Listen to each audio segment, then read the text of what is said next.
the challenges that will come with climate change. Now, Switzerland is a country that has been dealing with this in a very good way for the past 20 years, so we want to learn about their experience. We recently signed an agreement with them. We're going to tell you all about it. If you're in the private sector, the opportunities there for you to take full advantage of, and the general population as a whole. So I have with me the former president of Switzerland. She's also the minister, get this, of environment, transport, energy and communications. Her name is Simonetta Sommaruga. Good morning. Good morning. How are you? Fine, thank you. Thank you so much for being with us. Yes, it's a pleasure for me. It's the first time I'm on a Ghanaian TV station. How does it feel? Great. What's the transition like from former president to minister of all these different agencies? Well, in Switzerland, you are president only for 1 year. Okay. And after you get minister again. Okay. So that happens. We are 7 ministers in government, wow. Only 7. So this is why we have so many portfolios in our ministry. And then we are elected for 1 year, and then we get another colleague, another minister is 1 year president. So I think that helps also, because everybody is president and everybody is minister again. Now, how do you handle all these different portfolios? It's true, it's quite huge, but I think this is also an opportunity, because sometimes you have a conflict of interest between environment and energy, for example, protection against production. So I have that in my own ministry. So I have the different people, I say, come together and show me a solution, because a conflict of interest, you have to find a solution. Yeah. Protection, production, both is important, for example, for renewable energies. And I can handle that in my own ministry. That's amazing. Now, let's talk about climate change. Can you share the Switzerland experience with us? Well, I think climate change is an issue that is of concern of every country. Of course, also my country. My country is quite much concerned by climate change, because we have so many Alps, and so the temperature in our country goes up faster than worldwide. But I know that your country, Ghana, is also very much concerned by climate change, agriculture, for example, the sea. So my idea is we have to work together for climate change, because it's a global issue. There's no frontier, there's no border for climate problems, climate issues, so we have to work together. And so I'm so happy that we could have this agreement together with Ghana, with your country, to make investments in Ghana for climate protection, and from Switzerland. But we have the reduction of CO2 emissions we can take into account of our country. Speaking of the agreement, it was signed last year. It's a historic agreement. If you can give us the details of it, because millions of Ghanaians will benefit from it. Well, the agreement says that Switzerland, Swiss companies, for example, they can make measures, take projects in climate protection, for example, more decentralized solar energy. I think this is very important. People who have no electricity, they can have electricity. Or, for example, for cooking, the ovens, when you cook with wood or with diesel, so it's not good for the air, for the climate. So if you have proper ovens, this is good for the air, for the people, but also for the climate. So we want to have investments in this kind of climate protection projects, and at the same time we make sure that it's not against the human rights, it's not against the environment, but climate protection measures have to respect also human rights, for example, and environmental issues. Wow. Now, a lot of our viewers are probably like, what is climate change? What is going on? Everybody's just throwing climate change here and there. So we'll get into the nitty-gritty of it, right? But this agreement with Ghana, millions of Ghanaians will benefit, but the private sector also has a unique opportunity in there. So, for instance, if people are using wood as firewood currently, and there's a company in Ghana or a company in Swiss that has found a solution to it, that is a great opportunity for us to not only solve a sustainable problem, but also provide jobs, right? So tell us some of the details with that, and the opportunities for private sector to take full advantage of it.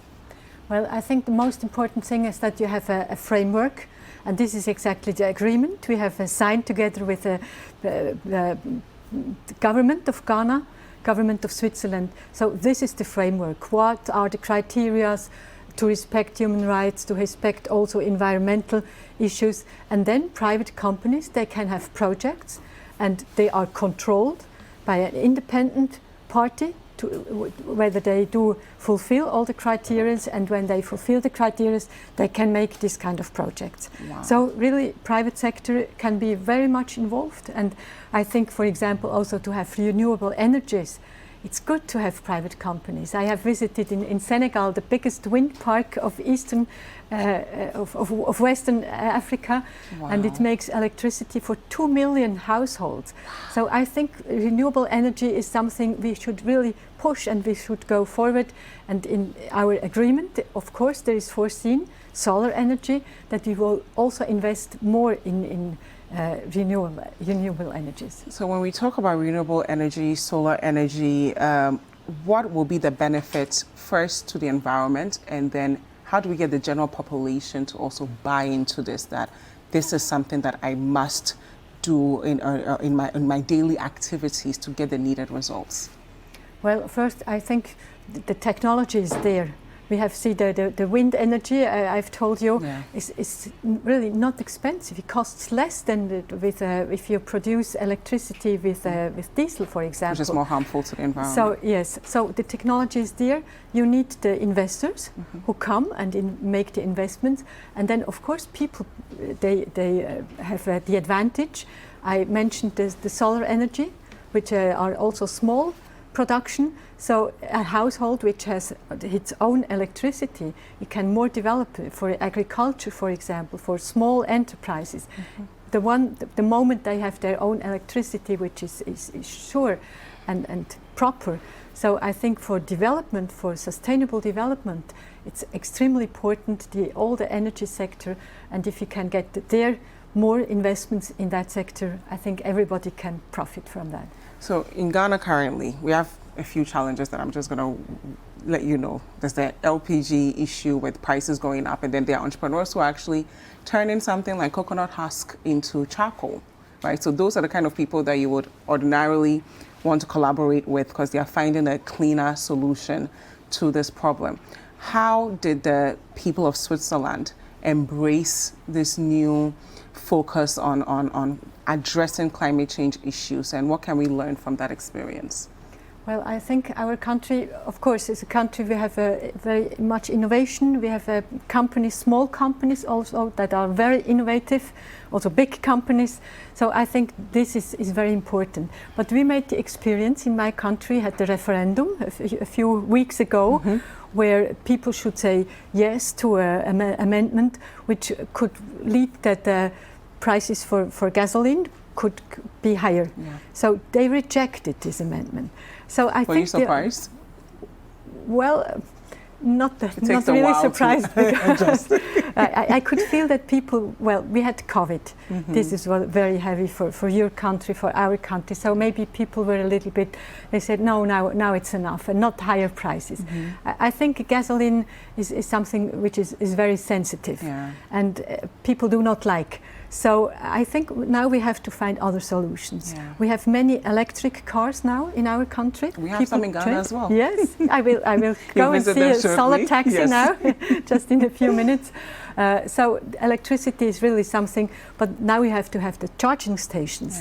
So we have to think about how can we make sure that the charging stations are there when people buy electric cars.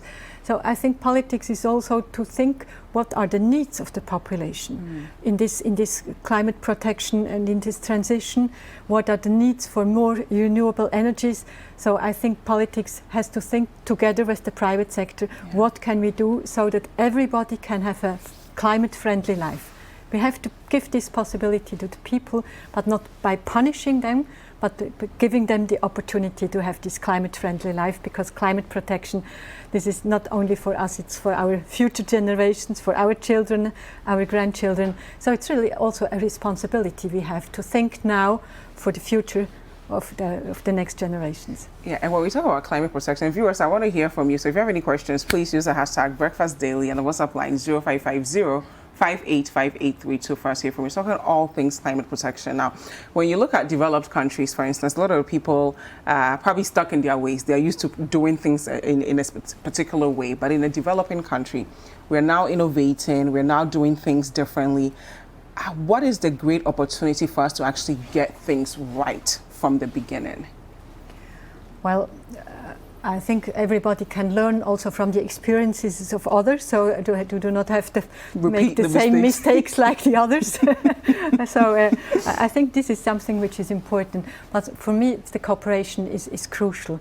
Yesterday I was visiting an enterprise who makes recycling from e-waste, electronic waste. Good. And I think, I mean, in our country we have, everybody has this computer, we have television, and then we throw them away. And we do not think where does this go. And sometimes it comes, for example, here in your country, and it makes huge problems. So instead of having the problem, we make of that an opportunity by recycling them. And I saw yesterday all these young people who take things apart, and you can reuse them.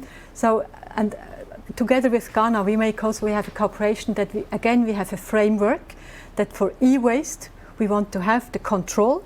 We want to have that when a country imports electronic waste, that they have to be informed first and they have to give their consent.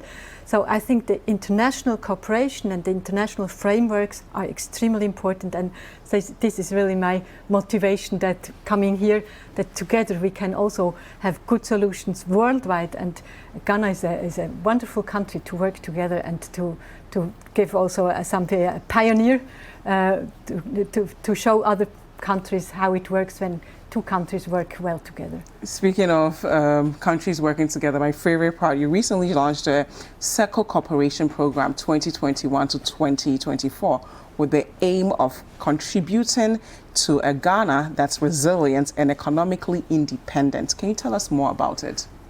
Well, this is mostly the program from your president. I know that he says he wants to have trade and not aid.